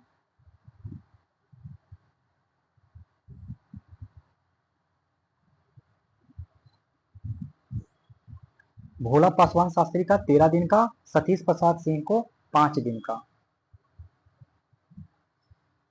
अब दरभंगा के बताइए कि दरभंगा में किला और जामा मस्जिद का निर्माण कराने वाला सुल्तान कौन था, तो मोहम्मद बिन तुगलक था। कौन था, मोहम्मद बिन तुगलक। और 1325 से 1351 तक शासन किया, ठीक है। शिशुनाग ने किसे पराजित कर शिशुनाग वंश की स्थापना की। शिशुनाग ने शिशुनाग वंश की स्थापना की, किसको पराजित कर, तो नागदशक को। किसको, नागदशक को। और ये नागदशक हर्यक वंश के अंतिम शासक थे, ठीक है। इन्हीं को पराजित कर इन्होंने शिशुनाग वंश की स्थापना की। मगध की राजधानी वैशाली से पाटलिपुत्र, वैशाली से पाटलिपुत्र किसने स्थानांतरित किया, तो वो था काला अशोक। वो कौन था? काला शोक। ठीक है, 101 नंबर का प्रश्न देखते हैं। कह रहा है कि अजात शत्रु ने किस राज्य के साथ युद्ध में पहली बार महाशिला कंटक और रथ मुसल जैसे नए हथियारों का इस्तेमाल किया? तो वो बज्जी के खिलाफ। किसके खिलाफ? बज्जी के खिलाफ। अजात शत्रु ने किस राज्य के साथ युद्ध में पहली बार महाशिला कंटक और रथ मुसल का इस्तेमाल किया? तो बज्जी के साथ। ईरानी यात्री अब्दुल लतीफ किस मुगल शासक के शासनकाल में बिहार आया था? तो जहांगीर के शासनकाल में आया था। किसके शासनकाल में? जहांगीर। बिहार प्रांतीय किसान सभा की स्थापना किसके द्वारा की गई थी? तो स्वामी सहजानंद सरस्वती के द्वारा। स्वामी सहजानंद सरस्वती के द्वारा बिहार में। और ये डेट याद रख लीजिएगा, स्वामी 1929 में स्वामी सहजानंद सरस्वती के द्वारा बिहार प्रांतीय किसान सभा का स्थापना 1929 में किया गया। और 104 नंबर, बिहार में आपदा प्रबंधन के लिए सेंडाई फ्रेमवर्क कब लागू किया? 2015 में। कब सेंडाई फ्रेमवर्क बिहार में लागू किया गया? 2015 में। बिहार का कौन सा जिला जूट उत्पादन में अग्रणी है? पूर्णिया है। कौन सा जिला जूट उत्पादन में अग्रणी है? तो पूर्णिया। हम लोग देखेंगे 106 नंबर का प्रश्न। 106 नंबर में कह रहा है कि निम्नलिखित में से कौन सा जल कुंड मुंगेर में स्थित है? तो सीता कुंड मुंगेर में उपस्थित है, रामेश्वर कुंड भी मुंगेर में उपस्थित है, ऋषि कुंड भी मुंगेर में उपस्थित है, यानी इसका आंसर डी हो जाएगा। बताना है 107 में। 107 में बताना है कि जनगणना 2011 में हुआ था, उसके अनुसार आप लोग को एक डेटा बताना है कि किस जिला में महिला साक्षरता दर सबसे कम है? तो सहरसा में महिला साक्षरता दर सबसे कम है। निम्नलिखित में से कौन राज्य मंत्रिपरिषद की बैठकों की अध्यक्षता करता है? तो राज्य मंत्रिपरिषद की बैठकों की अध्यक्षता मुख्यमंत्री जी करते हैं। जिला परिषद अध्यक्ष अपना इस्तीफा किसे सौंपता है? जिला मजिस्ट्रेट को। जिला परिषद अध्यक्ष अपना इस्तीफा किसे सौंपता है? जिला मजिस्ट्रेट को। भारत सरकार द्वारा हाल ही में लॉन्च किया गया जूबीन प्लेटफॉर्म निम्नलिखित में से संबंधित है? तो वो किससे संबंधित है जूबीन प्लेटफॉर्म? तो वो संबंधित है एंटी रेबीज और एंटी स्नैक वेनम जैसे जूनोटिक टीकों की रियल टाइम ट्रैकिंग। भारत सरकार द्वारा हाल ही में लॉन्च किया गया जूबीन प्लेटफॉर्म। जूबीन प्लेटफॉर्म किससे संबंधित है? तो एंटी रेबीज और एंटी स्नैक वेनम जैसे जूनोटिक टीकों के रियल टाइम ट्रैकिंग से। अगला प्रश्न देखते हैं। अगला प्रश्न कह रहा है विधानसभा का सदस्य चुने जाने के लिए न्यूनतम आयु सीमा 25 वर्ष है। कितना है? 25 वर्ष। 112, भारत में ह्यूमन पेपिली वायरस HPV टीकाकरण पहल के संदर्भ में निम्नलिखित कथनों पर विचार करें। तो देखिए, पहला कह रहा है कि इसका उद्देश्य 9 से, पहले क्वेश्चन को फिर से समझ लीजिए, भारत में HPV यानी कि ह्यूमन पेपिलियोमा वायरस टीकाकरण पहल के संदर्भ में निम्नलिखित कथनों पर विचार करें। पहला कह रहा है कि उद्देश्य क्या है? 9 से 14 वर्ष की आयु की लड़कियों को गर्भाशय ग्रीवा के कैंसर से बचाव के लिए टीका लगाना है। तो ये बात सही है, लेकिन इसे महिला एवं बाल विकास मंत्रालय के तहत शुरू किया गया है, ये गलत है। ये पहल किया गया है स्वास्थ्य एवं परिवार कल्याण मंत्रालय द्वारा। किसके द्वारा? स्वास्थ्य एवं परिवार कल्याण मंत्री द्वारा। स्वास्थ्य एवं परिवार कल्याण मंत्री द्वारा। और ये भारत में महिलाओं से गर्भाशय ग्रीवा का कैंसर सबसे आम कैंसर में से एक है। ये जो HPV है, मैंने जो कि गर्भाशय में ही ग्रीवा में ही कैंसर हो जाता है, ये आम हो गया है भारत में। इसी के रोकथाम के लिए कुछ कोशिश किया जा रहा है। तो अच्छी बात है, कोशिश करना चाहिए महिलाओं को बचाने के लिए। हर जो भी कोशिश किया जाए सब सम्मानजनक है, हम लोग को सम्मान करना भी चाहिए और सब कुछ अच्छा है। ठीक है, अगला 2025 में भारत के परमाणु ऊर्जा क्षेत्र में प्रस्तावित संशोधनों के संदर्भ में सत्य कथन का चयन करें। तो वो चयन करिएगा तो पता चलेगा कि पहला गलत है कि इन संशोधनों का उद्देश्य परमाणु ऊर्जा उत्पादन 100% प्रत्यक्ष विदेशी निवेश की अनुमति है। तो ये 100% कभी भी परमाणु ऊर्जा में नहीं मिलेगा, ये मिला है 49%। इन 2025 में भारत के परमाणु ऊर्जा क्षेत्र में प्रस्तावित संशोधनों के संदर्भ में ये किया गया है कि अब FDI 49% आएगा। बाकी ये दोनों सही है कि निजी और विदेशी निवेश को प्रोत्साहित करने के लिए परमाणु क्षति के लिए नागरिक दायित्व अधिनियम 2010 में संशोधन किया जा रहा है।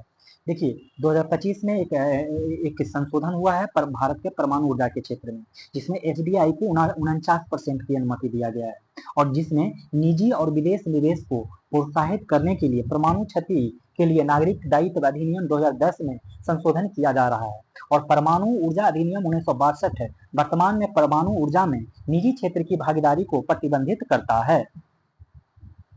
अब अगला प्रश्न देख लेते हैं 114 नंबर। कह रहा है कि इसमें से आप लोग को क्या करना है कि सही कथन बताना है। आप लोग को सही कथन बताना है कि वित्तीय वर्ष 2022-23 के लिए पंचायत उन्नति सूचकांक के संदर्भ में निम्नलिखित कथनों पर विचार कीजिए। तो इसमें उन्नति सूचकांक में होगा कि यह पहला कि यह सूचकांक पंचायती राज मंत्रालय द्वारा प्रकाशित किया गया था। बिल्कुल, पंचायती राज मंत्रालय द्वारा पंचायत उन्नति सूचकांक जारी किया गया है। और दूसरा, गुजरात सर्वश्रेष्ठ श्रेणी वाले राज्यों में प्रथम स्थान पर रहा। ये भी सही है कि गुजरात सर्वश्रेष्ठ श्रेणी वाले राज्यों में प्रथम स्थान पर रहा। कि केवल 2 ग्राम पंचायतें A+ श्रेणी में शामिल थी, तो ये बिल्कुल गलत है। केवल 2 ग्राम पंचायतें A+ श्रेणी में शामिल थी। ठीक है, 2 पंचायत में शामिल थी।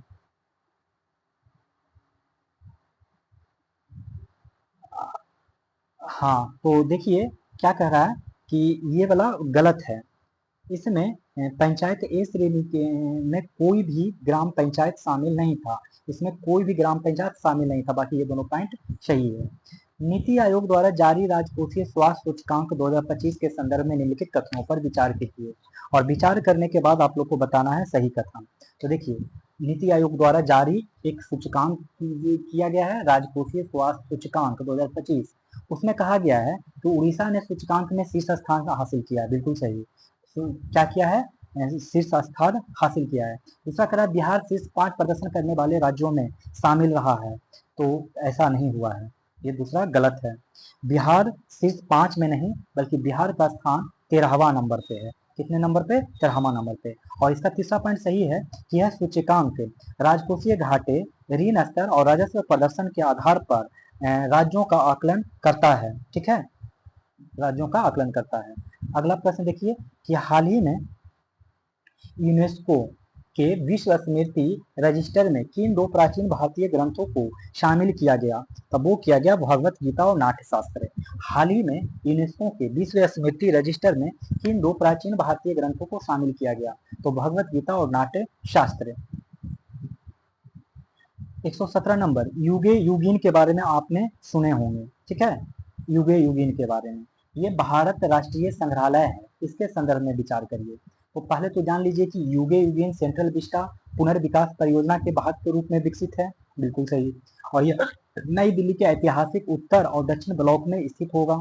ये भी सही है। ठीक है, लेकिन ये तीसरा पॉइंट जो कह रहा है वो गलत है कि संग्रहालय का विकास ब्रिटिश संग्रहालय के तकनीक के सहयोग से किया जा रहा है। नहीं, बल्कि ब्रिटिश के नहीं बल्कि फ्रांस की संग्रहालय विकास एजेंसी के तकनीकी सहयोग से विकसित किया जा रहा है। ब्रिटिश नहीं, फ्रांस। अब बताना है, लोकसभा अध्यक्ष जो कि ओम बिरला हैं, उन्होंने उनकी घोषणा के अनुसार निम्नलिखित में से किस भाषा को हाल ही में संसदीय अनुवाद सेवाओं में जोड़ा गया? संसदीय अनुवाद में कौन से भाषा को जोड़ा गया? तो सबसे पहले बोडो को जोड़ा गया, फिर डोगरी को जोड़ा गया, फिर मैथिली को जोड़ा गया और उर्दू को जोड़ा गया। बोडो, डोगरी, मैथिली और उर्दू को जोड़ा गया। भारत का पहला चिड़ियाघर आधारित बायो बैंक जो जुलाई 2024। अच्छा, एक सेकंड और ऊपर वाला क्वेश्चन को आ जाइए। ये तो है ही, बोडो, डोगरी, मैथिली, उर्दू तो है ही, इसके अलावा मणिपुरी को भी जोड़ा गया है, मणिपुरी, और संस्कृत को भी जोड़ा गया है, और इसके अलावा उर्दू को भी जोड़ा गया है। तो आप ये याद रखिएगा, किसको? बोडो, डोगरी, मैथिली, उर्दू, मणिपुरी, उर्दू, संस्कृत। तो टोटल 6 को याद रखिएगा। ठीक है, 6 नहीं 7।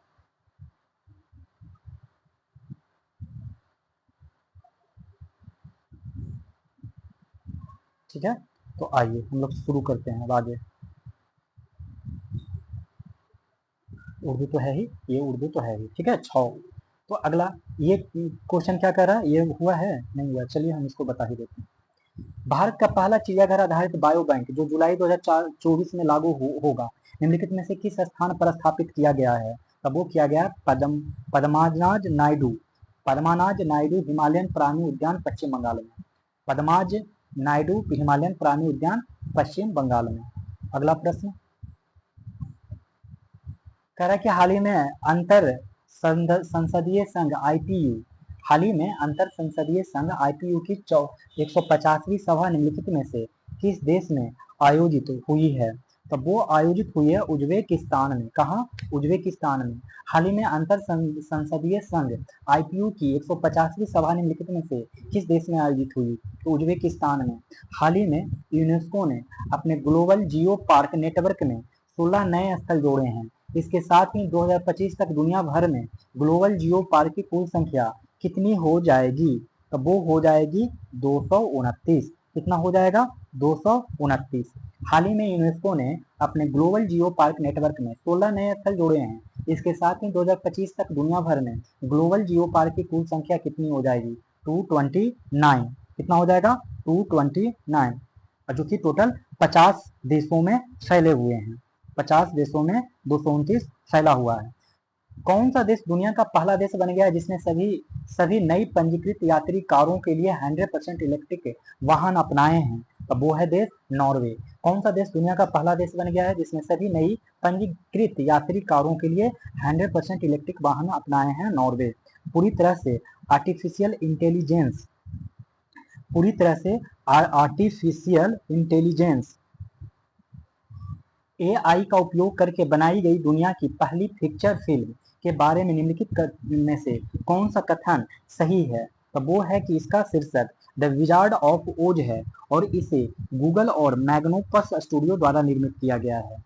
पूरी तरह आर्टिफिशियल इंटेलिजेंस का उपयोग करके बनाई गई दुनिया की पहली पिक्चर फिल्म के बारे में कौन सा कथन सही है? तो इसका शीर्षक है द विजार्ड ऑफ ओज और इसको गूगल और मैग्नोपस स्टूडियो द्वारा निर्मित किया गया है। अगला प्रश्न देख लेते हैं।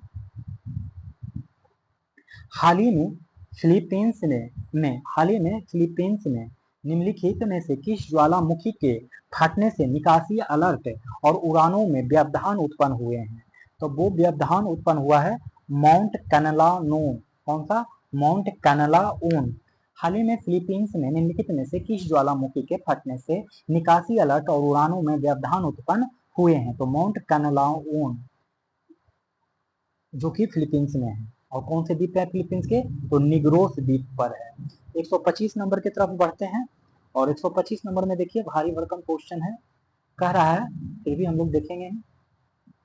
कह रहा है कि निम्नलिखित में से कौन सा कथन 2025 में यूरोपीय अंतरिक्ष एजेंसी द्वारा प्रक्षेपित बायोमास मिशन का सही वर्णन करता है? तो 2025 में यूरोपीय अंतरिक्ष एजेंसी द्वारा प्रक्षेपित बायोमास मिशन, कौन सा मिशन? Biomass mission. यूरोपीय अंतरिक्ष एजेंसी यानी यूरोपियन स्पेस एजेंसी के द्वारा बायोमास मिशन भेजा जा रहा है। तो उसका वर्णन कौन सा करता है? तो ये करता है कि यह एक ऐसा मिशन है जो P band synthetic aperture radar. कौन सा? यह एक ऐसा मिशन है जो P band synthetic aperture radar का उपयोग करके वैश्विक वन बायोमास का पहला व्यापक माप प्रदान करता है, जिससे कार्बन भंडारण और वन स्वास्थ्य के बारे में ज्ञान में वृद्धि होती है। यह एक मिशन है जो P band synthetic aperture radar का उपयोग करके वैश्विक वन बायोमास का पहला व्यापक माप प्रदान करता है, जिससे कार्बन भंडारण और वन स्वास्थ्य के बारे में ज्ञान में वृद्धि होती है। विज्ञान एवं प्रौद्योगिकी यानी DST द्वारा शुरू किए गए इवोल्यूशन कार्यक्रम का मुख्य उद्देश्य है भारत में इलेक्ट्रिक वाहन घटकों के स्टार्टअप को समर्थन प्रदान करना। तो विज्ञान और प्रौद्योगिकी विभाग यानी कि department of science and technology द्वारा शुरू किए गए इवोल्यूशन कार्यक्रम का मुख्य उद्देश्य है कि भारत में ईवी यानी इलेक्ट्रिक व्हीकल्स घटकों के स्टार्टअप को समर्थन प्रदान करना। अगला प्रश्न देख लीजिए, फिर से भारी भरकम आ रहा है। कह रहा है कि 2025 में बताइए कि 2025 में अंतर्राष्ट्रीय अंतरिक्ष स्टेशन से अंतरिक्ष यात्रियों को हालिया वापसी के संबंध में, माने इंटरनेशनल स्पेस स्टेशन जो 2025 में अंतरिक्ष यात्रियों को हालिया वापसी के संदर्भ में। पहला, नासा के अंतरिक्ष यात्री सुनीता विलियम्स और बुच विलियमोर आई इंटरनेशनल स्पेस स्टेशन पर 9 महीने से अधिक समय बिताने के बाद वापस लौट आए। तो सही है कि नासा के जो अंतरिक्ष यात्री थी सुनीता विलियम्स और बुच विलियमोर, इन्होंने 9 महीने से अधिक समय बिताए हैं आईएसएस पर। आईएसएस क्या है? अंतर्राष्ट्रीय अंतरिक्ष स्टेशन। चालक दल स्पेस एक्स के ड्रैगन अंतरिक्ष यान का उपयोग करके पृथ्वी पर लौटा। चालक दल स्पेस एक्स के ड्रैगन अंतरिक्ष यान का उपयोग करके पृथ्वी पर लौटा, ये भी सही है। और रूस के अंतरिक्ष यात्री भी उनके साथ लौटा, और उनके साथ रूस के अंतरिक्ष यात्री भी लौटा, तो तीनों बात है सही है। अब लुपेक्स मिशन के बारे में बताइए कि लुपेक्स मिशन, जिसे चंद्रयान 5 के नाम से भी जाना जाता है, एक चंद्र अन्वेषण परियोजना है। लुपेक्स मिशन, जो चंद्रयान 5 के नाम से भी जाना जाता है, एक चंद्र अन्वेषण परियोजना है जिसे संयुक्त रूप से निम्नलिखित द्वारा संचालित किया जाता है। तो इसरो और जाक्सा के द्वारा। किसके द्वारा? इसरो और जाक्सा के द्वारा। अगला प्रश्न, भारत एआई मिशन के तहत लॉन्च किए गए भारत एआई कंप्यूट पोर्टल का प्राथमिक उद्देश्य क्या है? भारत एआई मिशन के तहत लॉन्च किए गए भारत एआई कंप्यूट पोर्टल का प्राथमिक उद्देश्य क्या है? तो वो है भारत केंद्रित एआई मॉडल विकसित करने हेतु शोधकर्ताओं और स्टार्टअप को जीपीयू एक्सेस, क्लाउड स्टोरेज और एआई टूल प्रदान करना। क्या है? तो भारत केंद्रित एआई मॉडल विकसित करने हेतु शोधकर्ताओं और स्टार्टअप को जीपीयू एक्सेस, क्लाउड स्टोरेज और एआई टूल प्रदान करना। अगला प्रश्न देख लेते हैं, कह रहा है कि मिलान करने कह रहा है 130 नंबर में। चलिए मिलान करते हैं। तो ये नोबेल पुरस्कार से संबंधित है, तो चलते हैं मिलान करते हैं। देखिए मिलान इसमें करके इसे हम बता देते हैं कि क्या होगा। पहला है निहोन हिदानक्यो, मैं थोड़ा ऐसे लिख देता हूँ, कर देता हूँ। हाँ, पहला है निहोन हिदानक्यो। निहोन हिदानक्यो को शांति पुरस्कार मिला है। और हांगकांग को क्या मिला है? तो हांगकांग को मिलने वाला पुरस्कार है साहित्य का। और जॉन जम्पर को मिलने वाला है रसायन विज्ञान। और डारोन एस मोगलू को मिलने वाला है अर्थशास्त्र। तो ये इस तरीके से आप लोग कर लीजिएगा। लेकिन यहाँ पर कुछ चीजें और जान लीजिए, क्योंकि नोबेल पुरस्कार बहुत ही इंपॉर्टेंट है, यहाँ से क्वेश्चंस हमेशा आते हैं, तो इस बार भी क्वेश्चंस आएगा, तो हम लोग इसको थोड़ा सा याद कर लेते हैं। देखिए भौतिक विज्ञान से किनको मिला है, पहले ये याद कर लें। भौतिक विज्ञान, तो भौतिक विज्ञान से 2 लोगों को मिला है। एक जॉन जे हॉपफील्ड, आप इस तरीके से याद रख लीजिए, हॉपफील्ड। और एक और नाम याद रखिएगा, हिंटन, जेफरी हिंटन। इनका पूरा नाम क्या है? Jeffrey Hinton. ये कनाडा के हैं और ये अमेरिका के, ये यूएसए के हैं और ये कनाडा के हैं, ठीक है, कनाडा के। तो आप इन दोनों को याद रखिए, भौतिक को हॉपफील्ड और हिंटन।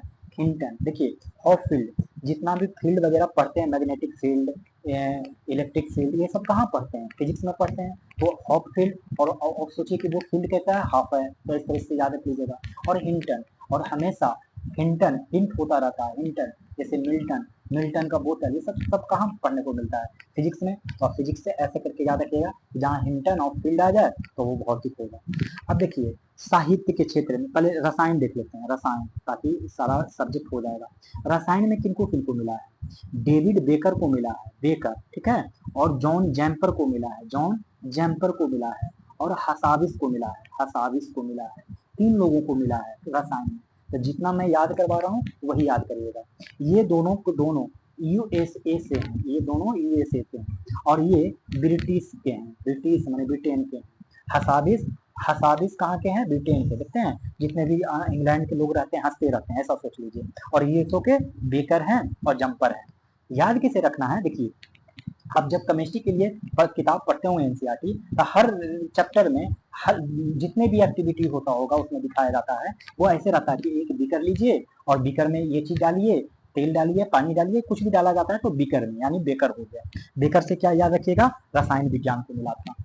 और जैसे ही बेकर लीजिएगा ना, और आप सोचिए कि उसमें कुछ केमिकल्स कुछ रिएक्शंस करवा रहे हैं। जैसे रिएक्शन करवाइएगा तो कभी कभी देखते हैं कि पानी डाल दिया और उसमें ऊपर से, मतलब कोई बीकर में आपने सोडियम का टुकड़ा डाल दिया और ऊपर से उसमें पानी डाल दिया, तो कैसा आग लग जाएगा, एकदम धमाकेदार तरीके से। तो एकदम आप जंप करके भाग जाइएगा, एकदम जंप कर जाइएगा। तो मैंने देखिए बेकर में आपने सोडियम डाल दिया और पानी डाल दिया तो आग लग गया, तो आप जंप करके भाग गए, यानी जंपर हो गए। तो बेकर जंपर क्या हो गया? रसायन में। और आपको पता है जैसे आप भागे ना उछल कूद के, तो बहुत सारा उस लेबोरेटरी में बहुत सारा सीसी बोतल था जिसमें और भी चीज रखा हुआ था, उसको आप हड़बड़ी में गिरा दिए, और जो एक गिराए जो सीसी टूटा, जो बोतल टूटा, वो उस बोतल में नाइट्रस ऑक्साइड था, क्या था, लाफिंग गैस जिसको कह सकते हैं, लाफिंग गैस था। अब वो लाफिंग गैस का टूट गया, अब वो निकल गया, और अब जैसे निकल गया तो गैस गैस पूरे रूम में भर गया। अब आप हंसने लगे मैंने हंस बीस और हंसते हुए लेबोरेटरी से बाहर आ गए, हंसते हुए लेबोरेटरी से बाहर आ गए। तो रसायन आप लोग को याद हो गया होगा, भौतिकी में क्या सब फील्ड फील्ड रहेगा, तो भौतिकी हिंटन, हिंटन रहेगा तो भौतिकी, और बेकर मैंने कुछ भी बीकर में लेते हैं ना, बीकर, और बीकर में कुछ डाल दीजिएगा, रिएक्शन हो जाएगा जिससे आप जंप कर जाइएगा, जंप करके आप सब कुछ तोड़ फोड़ दीजिएगा और वहां गैस निकल जाएगा, लाफिंग गैस, और वो हंसते हुए हंसलिस होते हुए निकल जाइएगा। अब मेडिकल के क्षेत्र में देख लीजिए, यानी दवा के क्षेत्र में, दवा के क्षेत्र में आप लोग याद रखिएगा Ambrose, Ambrose, Victor Ambrose, Ambrose याद रखिएगा, एम्ब्रोस, और एक रूबकून याद रखिएगा, रूबकून, रूबकून, रूबकून दोस्तों यूएसए ये दोनों के दोनों ही यूएसओ के ही हैं, मैंने मेडिकल जो भी डिस्कवरी हुआ है सब यूएसए में इस बार हुआ जिनको नोबेल मिला है। एम्ब्रोस, एम्ब्रोस और रूबकून, रूबकून, रूबकून, देखिए रूबकून है और ये एम्ब्रोस है। कुछ इस तरीके से टेक्नोलॉजी बनाई है कि चिकित्सा के क्षेत्र में पूछा जाए, यानी दवा के क्षेत्र में, तो एम्ब्रोस को मिला है और रूबकून को मिला है, रूबकून, रूबकून को मिला है, किसको मिला है, रूबकून को मिला है। तो ये याद रखिएगा, दवा के क्षेत्र में एम्ब्रोस को मिला है और रूबकून को मिला है, ठीक है, रूबकून, रूबकून को मिला है, एम्ब्रोस को मिला है, तो आप ऐसे इसको याद रख लीजिए। अच्छा, अब एक और याद रख लीजिए, अर्थशास्त्र से रिलेटेड, अर्थशास्त्र में भी 3 लोग को मिला है, एक मिला है एस मोगलू, एस मोगलू, किसको मिला है, एस मोगलू को मिला है, और जॉनसन को मिला है, किनको मिला है, जॉनसन को मिला है, और रॉबिन्सन को मिला है, रॉबिन्सन को मिला है, किनको मिला है, जॉनसन को और रॉबिन्सन को मिला है। एस मोगलू, एस मोगलू और जॉनसन और रॉबिन्सन, एस मोगलू, एस मोगलू और जॉनसन और रॉबिन्सन को मिला है। ये तीनों ही अर्थशास्त्र वाले भी अमेरिका के हैं, कहाँ के हैं, अमेरिका। तो दवा में पूरा अमेरिका, अर्थशास्त्र में पूरा अमेरिका। एक याद रख लीजिए शांति का, ठीक है, शांति का किनको मिला है, तो देखिए एक निहोन हिंडाक्यू संगठन, जापान के लोग सब शांत शांत होते हैं जी, तो जापान का एक संगठन है निहोन हिंडाक्यू, निहोन हिंडाक्यू संगठन को मिला है। और साहित्य में किनको मिला है, साहित्य में मिला हानकांग, हानकांग, हानकांग, हानकांग, कांग को मिला है। ये कहाँ के हैं, दक्षिण कोरिया के हैं, दक्षिण कोरिया को साहित्य में मिला है। तो आप ये नोबेल पुरस्कार याद रखिएगा क्योंकि इससे क्वेश्चन हमेशा हर साल हर बीपीएससी में बनता है। 131 नंबर का देख लेते हैं। 131 नंबर में कह रहा है कि आईसीसी पुरस्कार 2024 के संबंध में बताने कह रहा है कि निम्नलिखित कथनों पर विचार करें और विचार करके आप लोग को बताना है सही कथन। तो देख लीजिए 131 में कौन सा सही है। पहला तो सही कह रहा है कि जसप्रीत बुमराह ने आईसीसी क्रिकेट पुरुष of the year, sir Garfield Sobers trophy और आईसीसी पुरुष test cricketer of the year दोनों पुरस्कार जीता है। तो बुमराह ने 2 पुरस्कार जीता है, आईसीसी पुरुष क्रिकेटर ऑफ द ईयर और आईसीसी पुरुष test cricketer of the year, और जिसको पुरुष क्रिकेटर ऑफ द ईयर को सर गॉर्फील्ड सोबर्स ट्रॉफी कहा जाता है, ये दोनों जीता है। दूसरा, स्मृति मंधाना को आईसीसी महिला टी20 क्रिकेट ऑफ द ईयर घोषित किया गया। ये स्मृति मंधाना को नहीं बल्कि मेली केयर को किया गया है। किनको किया गया है, मेली केयर को किया गया। और ये मेली केयर है कहाँ की खिलाड़ी, महिला में, न्यूजीलैंड की। तो मेली केयर को आईसीसी महिला टी20 क्रिकेट ऑफ द ईयर घोषित किया गया है। बाकी न्यूजीलैंड के अमेलिया केयर को, न्यूजीलैंड की यही अमेलिया केयर को आईसीसी महिला cricket of the year, ICC महिला टी20 क्रिकेट ऑफ द ईयर का पुरस्कार जीता है। और इंग्लैंड के रिचर्ड इलिंगवर्थ को ICC umpire of the year को पुरस्कार मिला है। तो अंपायर के लिए रिचर्ड इलिंगवर्थ को मिला है। तो ठीक है, इतना प्रश्न देख लेते हैं 132 नंबर का। 132 में फिर देखिए पूछ रहा कि निम्न कथन में से कौन सही है, ये बताने का रहा। तो चलिए हम लोग 132 नंबर बताते हैं। पहले कह रहा है कि मिस वर्ल्ड 2025 हैदराबाद भारत में आयोजित किया गया था। बिल्कुल, मिस वर्ल्ड 2025 हैदराबाद भारत में आयोजित किया गया। थाईलैंड के ओपल सुचाता चुआंगसरी ने मिस वर्ल्ड 2025 का खिताब जीता। बिल्कुल सही। अब ओपल सुचाता चुआंगसरी ने मिस वर्ल्ड 2025 जीता। और डेनमार्क के विक्टोरिया केजर ने मैक्सिको में आयोजित मिस यूनिवर्स 2000 जीता। तो मिस यूनिवर्स पूछे कि कौन जीता, तो विक्टोरिया केजर ने। कहाँ कहाँ कहाँ जीता, तो मैक्सिको में आयोजित हुआ था। विक्टोरिया केजर कहाँ की है, डेनमार्क की है। और चौथा जो कह रहा है वो गलत कह रहा है कि नंदिनी गुप्ता ने मिस यूनिवर्स 2024 में भारत का प्रतिनिधित्व किया था। तो मिस यूनिवर्स में नहीं, मिस वर्ल्ड में प्रतिनिधित्व किया था। ठीक है, मिस वर्ल्ड में, तो याद रखिएगा। आज कह रहा है UNEP champions of the awards 2024 के संबंध में निम्नलिखित कथन के बारे में विचार कीजिए और सही कथन के बारे में बताइए। UNEP champions of the earth award, इसमें भारतीय पर्यावरण माधव गौडगिल को यूएनईपी से earth lifetime achievement award मिला। जो UNEP champions of the earth award था 2024 वाला, वो माधव गौडगिल को मिला है यूएनईपी से earth lifetime achievement award. और UNEP champions of the earth award को संयुक्त राष्ट्र का सर्वोच्च पर्यावरण सम्मान माना जाता है। यूएन का सबसे सर्वोच्च पर्यावरण सम्मान किसको माना जाता है, UNEP champions of the earth award. और ये मिला है किनको है, माधव गौडगिल को मिला है। भारतीय नौसेना ने हाल ही में अदन की खाड़ी में निम्नलिखित में से किस देश की रॉयल नौसेना के साथ पैसेज अभ्यास किया है, तो पैसेज अभ्यास किया है न्यूजीलैंड के साथ। किसके साथ अदन की खाड़ी में किया है पैसेज, तो ये किया है न्यूजीलैंड के साथ। 135 नंबर का प्रश्न देख लेते हैं कि राष्ट्रीय खेल पुरस्कार से संबंधित बताना है सत्य कथन। तो देखिए, पहला कह रहा है कि डी गुकेश शतरंज में अपनी उपलब्धियों के लिए मेजर ध्यानचंद खेल रत्न पुरस्कार प्राप्त करने वालों में से एक थे।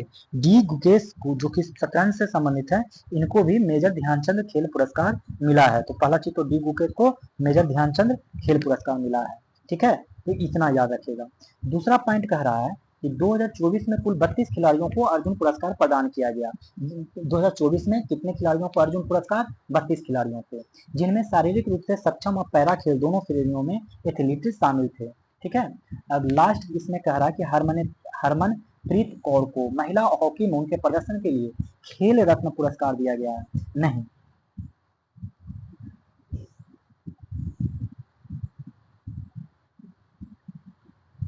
देखिए, खेल रत्न पुरस्कार जो दिया गया है वो हॉकी जो पुरुष लोग खेलते हैं उनको दिया गया है, और जबकि हरमनप्रीत कौर जो है क्रिकेट खेलती हैं, तो ये नहीं है। नाम तो हरमनप्रीत ही है, लेकिन यहाँ कौर नहीं बल्कि सिंह होगा। तो हरमनप्रीत सिंह जो कि एक महिला हॉकी है, तो महिला हॉकी से पूछा जाए तो हरमनप्रीत सिंह हो जाएगा, उनको खेल रत्न पुरस्कार मिला है। ठीक है, और हरमनप्रीत कौर जो कि क्रिकेट खेलती है उनको नहीं मिला है। पद्म पुरस्कार 2025 के संबंध में निम्नलिखित कथनों पर विचार करें।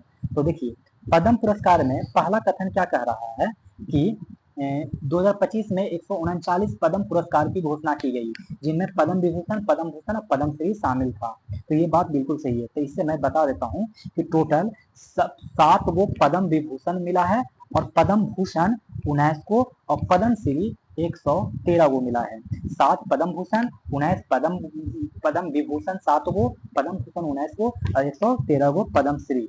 और दूसरा कह रहा है कि बिहार के प्रसिद्ध शास्त्रीय गायिका शारदा सिन्हा को मरणोपरांत पद्म भूषण पुरस्कार से सम्मानित किया गया। तो ये पॉइंट जो कि गलत है, इनको पद्म विभूषण मरणोपरांत प्रदान किया गया था।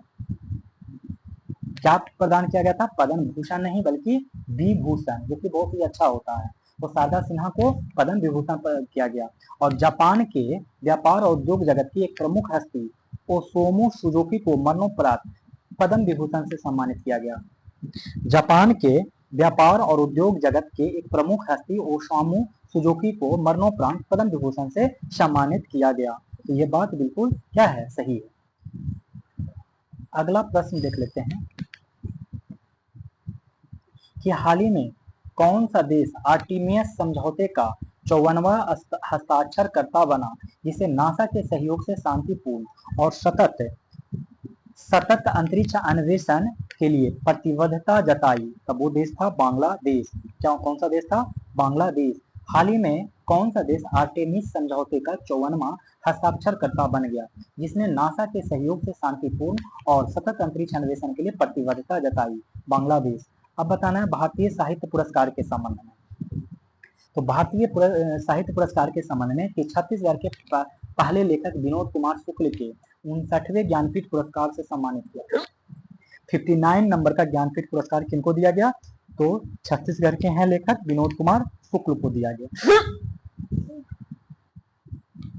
साधु भदेश्वरम को मलयालम भाषा में उनकी रचना रौद्र साहित्य के लिए सरस्वती सम्मान 2024 प्रदान किया गया, जो कि गलत है। सरस्वती सम्मान जो कि 34वां नंबर का था, 34वां नंबर का था,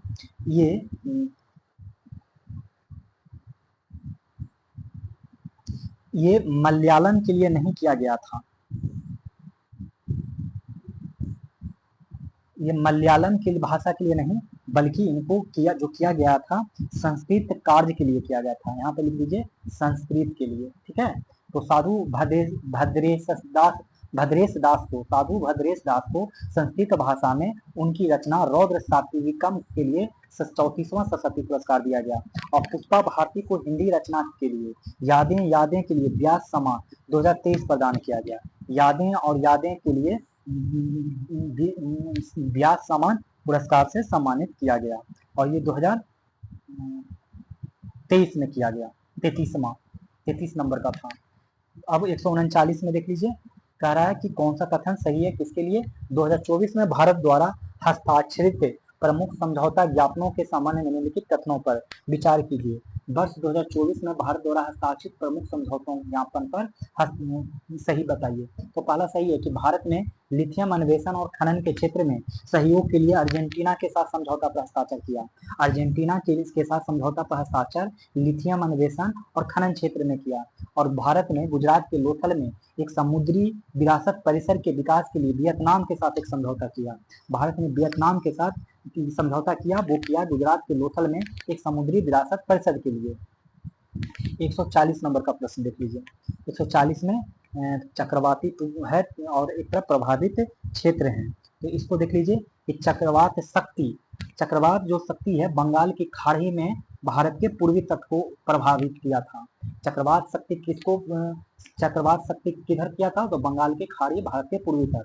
और चक्रवात दाना उड़ीसा और पश्चिम बंगाल को प्रभावित किया था। तो चक्रवात दाना उड़ीसा और पश्चिम बंगाल को। टाइफून यागी म्यांमार, लाओस और वियतनाम को प्रभावित किया था। टाइफान यागी किसको? म्यांमार, लाओस और वियतनाम को। दाना उड़ीसा, पश्चिम बंगाल को। शक्ति बंगाल की खाड़ी या पहाड़ के पूर्वी तट को। और कैथ्रोन ये ताइवान और फिलीपींस को प्रभावित किया था। कैथ्रोन ये ताइवान और फिलीपींस को प्रभावित किया था। इसके साथ आपको मैथ के क्वेश्चन स्टार्ट हो जाएंगे। तो अब आप लोग से लेते हैं विदा। अब मिलते हैं आपको सेट संख्या 3 में। आपको टोटल हम एडिटोरिया का 15 सेट पूरा करवा देंगे। तो आप लोग से लेते हैं विद्या, ताकि आप लोग क्या करिए कि जो मेरा प्रखर बैच था पिछले साल वाला, तो उसको आप देख सकते हैं। बहुत ही अच्छे से इतिहास करवा रखा हूँ, क्वालिटी अच्छा से करवा रखा हूँ। तो आप उन वीडियो को देखिए। बिहार स्पेशल भी करा रखा हूँ, तो हिस्ट्री आप वहाँ से देख लीजिए, बिहार स्पेशल भी वहाँ से देख लीजिए, और देख लीजिए क्या फॉर पॉलिटी वहाँ से देख लीजिए। बहुत अच्छे से करवाया हूँ। बाकी साइंस के लिए आप कहीं से और से कवर कर लीजिए, करेंट अफेयर्स से। तो लेता हूँ विदा, मिलते हैं अगले वीडियो में। अगर वीडियो पसंद आ रहा हो तो लाइक करें, चैनल पे नए हो तो सब्सक्राइब करें, और दोस्तों को भी चैनल शेयर करें। धन्यवाद।